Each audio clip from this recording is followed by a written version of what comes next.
Hello, and thank you for being with me again. Today I wanted to talk about something that's rather a current topic in Europe, especially as people very concerned about the influx of Muslims into the continent. And what's interesting about this is that this is not the first time in history this has happened. This has gone back and forth over the ages between especially North Africa, the Middle East, and Europe, where people have moved backwards and forwards, dominating each other.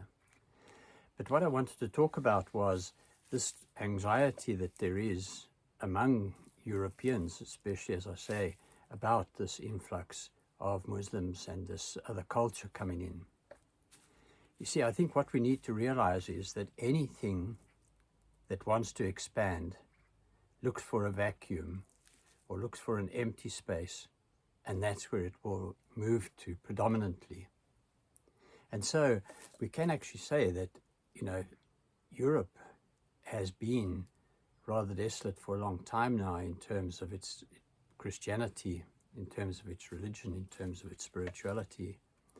So many people have decided that religion is not for them and spirituality is not for them, and they've sought other ways. And so there has been this, or there is actually something of a spiritual vacuum, something of a religious vacuum in Europe. The problem is that, this has, as I say, gone on over the centuries, and somehow man seems to have this great need to dominate. If we think of the Moors coming across from Morocco into Spain and dominating for 800 years and so on before they were then pushed out, and then the Spanish and Portuguese went and took over, their major ports, and so it's gone on over history. And the thing is, one can understand on a worldly level that people want to dominate, they want to be the biggest and the strongest. But of course, that's not what our religious calling is. What doesn't make sense about what has happened in the past is that on both sides, both the Muslim and the Christian sides, there have been attempts to force people to become members of their religion. And of course that's absurd, because you can't force anyone to take on a belief. People have to take on a belief for themselves.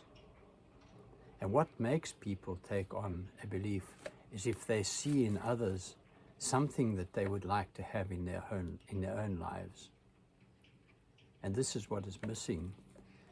It's all very well for us as Europeans to stand up and say, oh, we don't want this. Our culture is a Christian culture. It's been here for centuries. But is it really a Christian culture?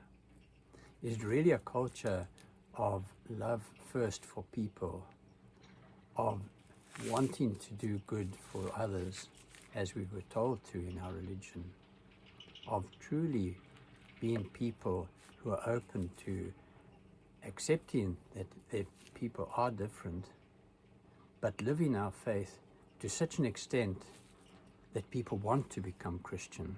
And then that is a true convert. A convert forced at gunpoint to convert is not really a convert. It's just someone saving their lives and saying what you want them to say, just so that you'll leave them alone or that you won't harm them. A true convert is someone who sees the sense in your spirituality, in your faith, and seeing what it does for you in your life, decides that they too want that in their lives. And so really, the answer to people's worries in Europe about the situation lies in becoming more fully Christian, if that's what they claim to be. And in living that Christian life to an extent that it'll be, as I say, something that people will want, others will want.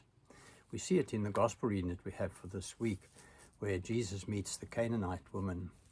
And it's quite interesting that this event takes place just after he'd been talking about the scribes and the Pharisees who weren't what they were supposed to be, who were, of course, the prime Jews, if you like, and then meets this woman who is a pagan in Jewish eyes, who has such faith in him that even though it seems that he rejects her initially, she persists in asking for what she wants from him and shows such faith that he does grant what she's asking of him, and that is the curing of her daughter from the control of demonic forces.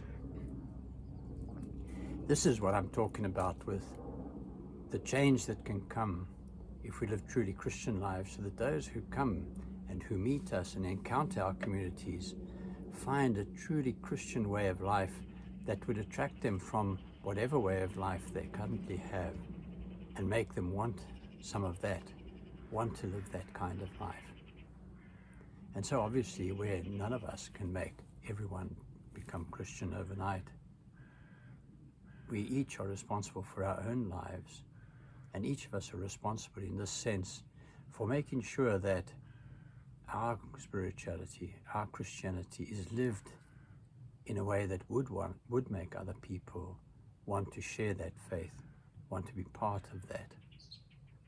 And so I pray that these talks that I'm giving are helping in growth towards that, so that we may all become people who are actually those who pass on the faith, who attract others to the faith, and make this world a better place.